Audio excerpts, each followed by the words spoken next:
రాకాలోకంకి స్వాగతం. ఈ కంటెంట్ మీకు నచ్చినట్టయితే లైక్ చేయండి, మీ బంధుమిత్రులకి షేర్ చేయండి. ఇప్పటి వరకు సబ్స్క్రైబ్ చేసుకోకపోతే సబ్స్క్రైబ్ బటన్ని నొక్కండి, అదేవిధంగా బెల్ ఐకాన్ని కూడా నొక్కండి. జై హింద్ మిత్రులారా. 21వ శతాబ్దము శాంతి శతాబ్దం అని ఎన్ని మాటలు చెప్పినా యుద్ధాలు జరుగుతూనే ఉన్నాయి, యుద్ధాలు పెరుగుతూనే ఉన్నాయి. యుక్రెయిన్ రష్యా యుద్ధము 2 సంవత్సరాలు దాటిపోయింది, ముందుకు వెళ్తూనే ఉంది. ట్రంప్ గారు ఎర్ర జెండా ఎంత చూపించినా కూడాను యుక్రెయిన్ యుద్ధపు రైలు ఆగటం లేదు, ముందుకు వెళ్తూనే ఉంది. ఆర్మీనియా అజర్బైజాన్ మధ్య యుద్ధం జరుగుతోంది. అదేవిధంగా సైప్రస్ యొక్క ఉత్తర భాగంలోకి టర్కీ సైన్యం ప్రవేశించింది, అక్కడ కూడా ఉద్రిక్తతలు ఉన్నాయి.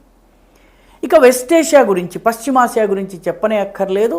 ఉగ్రవాద సంస్థ హమాస్ పైన ఇజ్రాయెల్ యుద్ధం చేస్తోంది, అది కూడాను సంవత్సరాలుగా కొనసాగుతూనే ఉంది. ఇదే సమయంలో ఇజ్రాయెల్ అటు ఇరాన్ పైన, తాజాగా సిరియా పైన కూడా యుద్ధం చేశాయి. సరిగ్గా ఈ సమయంలోనే పాకిస్తాన్ పెహల్గాం వంటి దుస్సంఘటనకి పాల్పడింది, దుస్సాహసానికి పాల్పడింది. భారతదేశము తన అత్యంత సమర్థవంతమైనటువంటి సఫలతాపూర్వకమైనటువంటి ఆపరేషన్ సింధూర్ ద్వారా పాకిస్తాన్ వెన్ను విరిచింది, పాకిస్తాన్ సైన్యపు వెన్ను విరిచింది. కేవలం 4 రోజుల్లో మోస్ట్ డిసైసివ్, ఇంత మటుకు మనం చెప్పుకున్నటువంటి యుద్ధాల్లో ఇంత నిర్ణయాత్మకమైనటువంటి కాన్ఫ్లిక్ట్, పోరాటము మరొకటి లేదు. అయితే ఇప్పుడు తాజాగా ఆగ్నేయాసియాలో కూడాను థాయిలాండ్, కంబోడియాలు కలహించుకుంటున్నాయి. థాయిలాండ్, కంబోడియాల మధ్య ఫ్రెంచ్ వాడు వెళుతూ గీసినటువంటి సరిహద్దు విషయంలో 800 కిలోమీటర్ల సరిహద్దు విషయంలో వివాదం ఉంది. అక్కడ ఒక మందిరం ఉంది, 1000 సంవత్సరాల హిందూ మందిరం. ఈ హిందూ మందిరము నాదంటే నాదని ఈ 2 బౌద్ధ దేశాలు కొట్టుకుంటున్నాయి. దీనిపైన రాకాలోకంలో గతంలోనే ఒక వీడియో చేయడం జరిగింది. అయితే ఇప్పుడు తాజాగా మళ్ళీ ఘర్షణలు పెరిగినాయి, చాలా తీవ్ర రూపం దాల్చినాయి. ఈ యుద్ధంలో చూసినట్లయితే ప్రారంభించింది కంబోడియాకి సంబంధించినటువంటి కొన్ని మిసైళ్ళు ఇవన్నీ కూడాను పెట్రోల్ బంకుల మీద, పెట్రోల్ని స్టోర్ చేసేటటువంటి స్టేషన్స్ మీద చేసి థాయిలాండ్లో విధ్వంసాన్ని సృష్టించాయి. థాయ్ ప్రజలు చనిపోయారు. దానికి ప్రతిగా థాయిలాండ్ కూడా నేను దాడి చేశానని చెప్పుకుంటున్నది. ఇటు థాయిలాండ్, అటు కంబోడియా 2 కూడా యుద్ధంలో ఉన్నాయి. దాదాపు 135,000 మంది అమాయక ప్రజలు 2 వైపుల సరిహద్దు ప్రాంతాలని వదిలి సురక్షిత ప్రాంతాలకు వెళ్ళవలసి వచ్చింది. చాలా పెద్ద ఎత్తున ఈ మైగ్రేషన్ జరిగింది. తాజాగా జరుగుతున్నటువంటి యుద్ధము గతిని గనక గమనిస్తే చాలా స్పష్టంగా అర్థమయ్యేది ఏంటంటే, ఈ యుద్ధము వాస్తవానికి థాయిలాండ్కి, కంబోడియాకి మధ్య కాదు. అవి కేవలము చదరంగంలో పావులు మాత్రమే. ఆ పావుల్ని కదిలిస్తున్నటువంటి దేశాలు 2 ఉన్నాయి. థాయిలాండ్ వెనుక అమెరికా ఉంది. అమెరికా 1950లో థాయిలాండ్తో మనీలా ఒప్పందం చేసుకుంది ఫిలిప్పీన్స్లో. దీన్ని మనీలా ప్యాక్ట్ అంటారు. ఈ మనీలా ప్యాక్ట్ ప్రకారము థాయిలాండ్ పైన దాడి జరిగినా థాయిలాండ్ యొక్క సార్వభౌమత్వ ప్రయోజనాల్ని కాపాడే బాధ్యత అమెరికాకి ఉంది. కాబట్టి థాయ్ సైన్యం అమెరికాతోటి సన్నిహితంగా ఉంటుంది. 1950లో జరిగిన ఈ ఒప్పందం ప్రకారము థాయిలాండ్ యొక్క ఎయిర్ బేసెస్ని వియత్నాం వార్లో అమెరికా ఉపయోగించుకుంది. థాయ్ సైనికులు అమెరికాకి మద్దతుగా వియత్నాంలో యుద్ధం కూడా చేశారు. కాబట్టి అప్పటి నుంచి అనుబంధం ఉంది. ఇటు కంబోడియా మొదటి నుంచి కూడా చైనా ప్రభావంలో ఉంటూ వచ్చినటువంటి దేశము. చాలా కాలం పాటు పోల్ పోట్ అనేటటువంటి పరమ కిరాతక నియంత అక్కడ పరిపాలించాడు.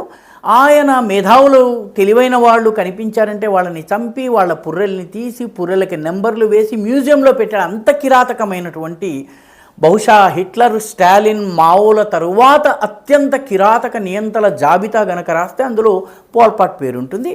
అప్పటి నుంచి చైనా ప్రభావము కంబోడియా మీద ఉంటూ వచ్చింది. ఈ అంతర్యుద్ధం కారణంగా, పాల్పోట్ సమయంలో జరిగిన అంతర్యుద్ధం కారణంగా థాయిలాండ్ దేశం చిన్నది, కంబోడియా దేశం చిన్నది. దాని జనాభా 1,70,00,000 మాత్రమే. థాయిలాండ్ దేశము పెద్దది, దాని జనాభా దాదాపు 7,17,00,000. ఈ రెండింటికి మధ్య 800 కిలోమీటర్ల సరిహద్దు ఉంది. ఈ సరిహద్దు మొదటి నుంచి వివాదితం. అందులో కొన్ని భాగాలు నావంటే నావి అని చెప్పి 2 దేశాలు కొట్లాడుతున్నాయి. దీనిని చైనా ఉపయోగించుకునే ప్రయత్నం చేసింది. తాజాగా చైనా కొన్ని సంవత్సరాల క్రితము బే ఆఫ్ థాయిలాండ్ యొక్క దక్షిణ భాగంలో థాయిలాండ్ యొక్క సరిహద్దు, అదేవిధంగా సముద్రంలో థాయిలాండ్ యొక్క సాగర జలాలు, అదేవిధంగా కంబోడియా సాగర జలాలు కలిసే చోట రియామ్ అనే చోట ఒక నేవల్ బేస్ని స్టార్ట్ చేసింది.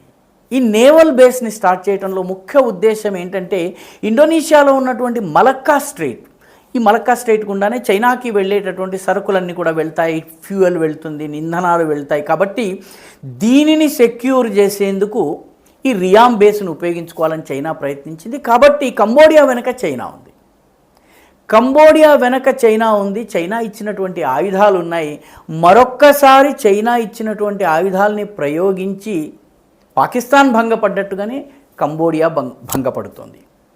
కంబోడియా నిజం చెప్పాలన్నట్టే సైన్యానికి, ఈ రెండు దేశాల సైన్యానికి పొంతన లేదు. లోవి ఇన్స్టిట్యూట్ ఇచ్చినటువంటి అంచనా ప్రకారము ప్రపంచంలో 23వ స్థానంలో సైనిక పరంగా థాయిలాండ్ ఉంటే 36వ స్థానంలో కంబోడియా ఉంది. సైన్యము తక్కువ, సైన్యానికి అసలు ఎయిర్ పవర్ లేదు, విమానాలు లేవు, వైమానిక దళం లేదు, అసలు ఎయిర్ డిఫెన్స్ సిస్టమ్ లేదు. పర్యవసానంగా థాయిలాండ్ సైన్యము ఇష్టారాజ్యంగా థాయిలాండ్ ఎయిర్ స్ట్రైక్స్ చేస్తోంది కంబోడియాలో. కంబోడియా భారీగా నష్టపోతుంది. చైనా ఇచ్చినటువంటి ఆయుధాలు విఫలమవుతున్నాయి. పర్యవసానంగా ఈ రెండు పెద్ద దేశాలు తమ ఆధిపత్యం కోసము ఈ రెండు చిన్న దేశాలని పావులుగా ఉపయోగిస్తున్నాయి.